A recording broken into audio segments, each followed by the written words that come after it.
bisa hadir di acara yang insya Allah penuh berkah ini. Saya nggak berani bicara panjang, Mas, karena di sini BUMN, yang salah dokter. Iya, saya salah ngomong, ditangkap BUMN, disuntik dokter sama asam sulfat. Bingung saya.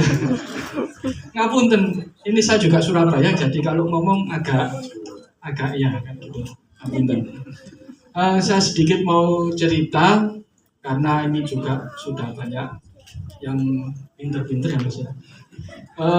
Ada seorang ahli batu permata. Dia menemukan batu yang masih utuh. Ya kalau Surabayanya tuh bicaranya batu hitam.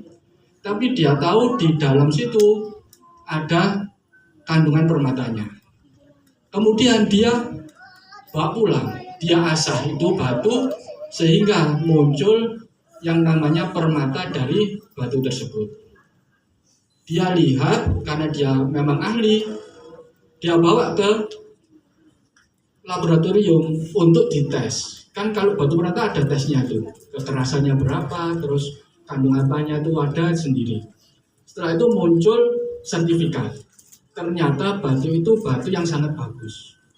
Dia kembali pulang, dia olah lagi sehingga menjadi suatu batu permata yang sangat cantik dengan banyak sisi yang kalau kita lihat itu bisa menyala seperti yang tidak pernah ada sebelumnya.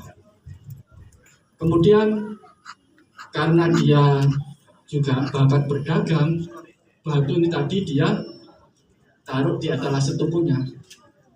Seperti kita tahu, kalau kita ke toko-toko, ya Bapak Ibu kita ke TP atau kemana gitu, kalau barang itu bagus, mesti ditaruh di tempat yang khusus.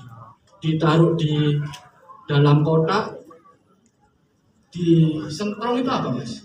Disorot sama lampu khusus sehingga sisi-sisi dari batu permata tadi bisa tampak. Dan kalau misalnya saya nggak ngerti batu, mau tanya, Pak, saya mau lihat batu itu, pasti dia nggak boleh. Karena saya bukan pencinta batu dan bukan ahli dalam batu tersebut. Kemudian, kalau yang tanya itu tadi orang yang benar-benar batu, pasti dia buka etalasenya dan ditunjukkan batu tersebut kepada orang yang nanya tadi. Oh ya, ini batu bagus, boleh saya beli. Karena yang beli ini tadi orang yang ngerti batu, ya dengan rela ahli permata tadi memberikannya, termasuk sertifikatnya diberikan.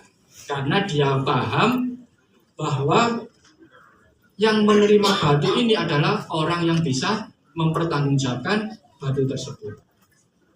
Demikian juga dengan ini kan saya panggil Cak Wibi, Pak Wibisono ini.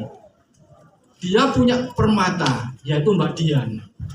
Dian itu berarti lampu ya.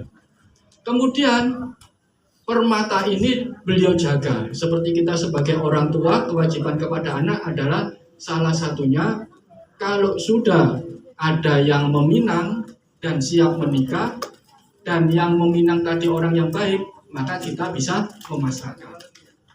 Kalau di dalam bahasa Qur'annya, orang siapa yang memasrahkan diri kepada Allah, maka Allah akan bakal membantu dan mencukupi. Dan ini Pak Wibi ini menemukan orang yang bisa menjaga permatanya tadi, yaitu Mas Anu. Maka dengan sukarela, dengan ikhlas dilepaskan ya Mas Anu, Mbak Dian tadi kepada Mas Anu untuk melanjutkan jenjang yang lebih tinggi derajatnya, yang tadi Mas Anu bilang itu bisa menyempurnakan setengah dari agama kita, yaitu ke jenjang pernikahan. Tetapi ingat, sekarang belum Mas Anu ya, masih ada batasnya. Dan untuk Mas Anu sama Mbak Dian, kesempatan inilah menuju ke jenjang pernikahan inilah untuk belajar. Dan kepada orang tua juga belajar. Kalau misalnya di PNS itu berarti Pak Wibi sama Pak Ali ini masuk masa pensiun MPP.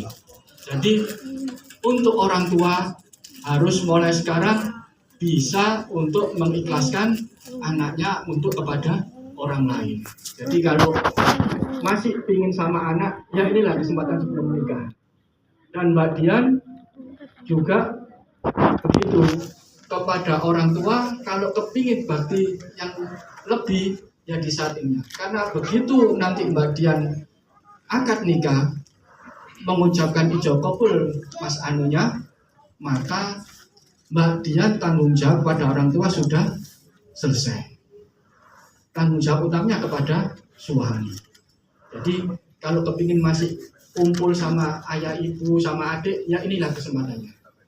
Tapi Mbak Dian sama Sano juga perlu paham, walaupun nanti sudah berjenjang pernikahan, untuk Mas Anu, ibu orang tua dari mempelai lagi itu tetap menjadi kewajiban anak laki-laki. Apalagi masalah tadi, masalah kak saya, anak sendiri ya, tunggal, saya juga. Jadi kewajiban kepada orang tua masih tetap jalan. Nah itu Mbak Dian harus paham nanti. Kalau Mas Anu kok ibunya minta ini kok dituruti, saya kok kayak dikesampingkan, enggak, bukan gitu. Karena anak laki-laki untuk orang tua tetap enggak ada putusnya. Tapi anak perempuan begitu akad nikah putus kepada orang tuanya, maksudnya kewajibannya dia, kewajibannya adalah yang utama kepada suami. Termasuk nanti kalau sudah punya anak, maka anak yang perlu diutamakan. Kayak ceritanya karena ini dokter ya Mas. Kayak ceritanya Bu Ainun, ya Bu Ainun Habibi, kan hadirin juga ngerti ya, dia kan dokter. Beliau dokter, saya itu kenal baik dengan Bu Ainun. Alhamdulillah, karena saya punya bukunya. Bu Ainun yang kenal saya. Nah, beliau dokter anak, kalau tidak salah ya. Dia merawat banyak anak, tapi begitu anaknya sakit, bingung. Saya itu merawat anak orang sampai sembuh, tadi kan ada dokter anak juga ini di sini. Tapi anak saya kok terbengkalai, akhirnya dia berani untuk mengambil keputusan mengutamakan anak dan istri dan suaminya, dia tinggalkan karirnya demi rumah tangganya. Itu nanti mungkin kita mulai sekarang untuk kedua calon mempelai dan orang tua mempersiapkan diri ini. Jadi kalau nanti begitu akad nikah sudah siap, jadi enggak kayak Pak Wibi, aku kepingin ketemu anakku, Surabaya gitu mungkin ya. Masuk gak oleh melaku-melaku. Kalau suaminya ada perlu dengan suami, dengan istrinya, ya harus didahulukan suami. Orang tuanya bisa tidak dinomor dua kan ya, bukan berarti begitu ya Bapak Ibu, tapi ya memang kewajibannya sudah seperti itu. Nah, itu mungkin yang bisa saya sampaikan di kesempatan ini. Mari kita doakan mudah-mudahan kedua calon mempelai bisa melanjutkan ke jenjang yang lebih tinggi, yang lebih mulia, dan mendapatkan berkah, mendapatkan lindungan dari Allah dan bimbingan dari Allah Subhanahu wa taala. Amin. Mari kita sejenak beristighfar. Astaghfirullah ya Allah, astaghfirullah, astaghfirullah ya Allah, astaghfirullah, astaghfirullah ya Allah, astaghfirullah, astaghfirullah ya Allah, astaghfirullah. Al-Fatihah. Bismillahirrahmanirrahim. Alhamdulillahirabbil alamin. Allahumma shalli wa sallim ala sayyidina Muhammadin wa ala alihi wa sahbihi wa sallim. Allahumma ya Allah, Tuhan yang Maha mengetahui, segala puji dan syukur dilimpahkan kepadamu, yang dengan izin dan ridhamu hari ini kami dapat menghadiri acara peresmian pernikahan, peresmian penerimaan lamaran antara ananda kami berdua. Ya Allah, ya Tuhan kami, Tuhan yang Maha Penyayang, hanya dengan kodrat dan idaratmu Segala sesuatu adalah atas izin-Mu.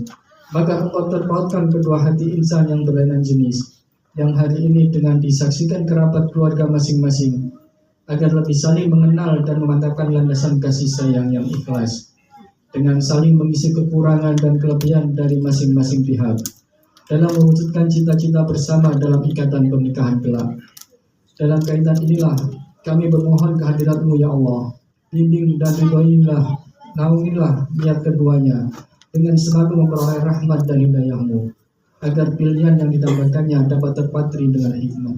Ya Allah, jadikanlah peminangan ini sebagai peminangan yang bermanfaat, yang diberkahi, yang membawa kebaikan dan yang langgeng selama-lamanya, secara lahir dan batin, di permulaan dan di akhir, dengan rahmat-Mu, wahai Tuhan yang paling penyayang di antara para penyayang. Ya Allah, Tuhan yang Maha Pengampun, kami adalah insan yang lemah dengan kesalahan dan kekeliruan yang kami perbuat. Kiranya Engkau berkenan mengampuninya. Sesungguhnya Engkau Maha Pengampun. Wahai Allah, terimalah doa kami. Sungguh Engkau Maha mendengar lagi Maha mengetahui.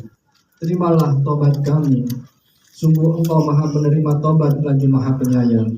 Dan kabulkanlah doa kami. Rabbana taqabbal minna innaka antas samiul alim wa tub alaina innaka antat tawwabur rahim. Rabbana atina fid dunya hasanah wa fil akhirati hasanah wa qina adzabannar.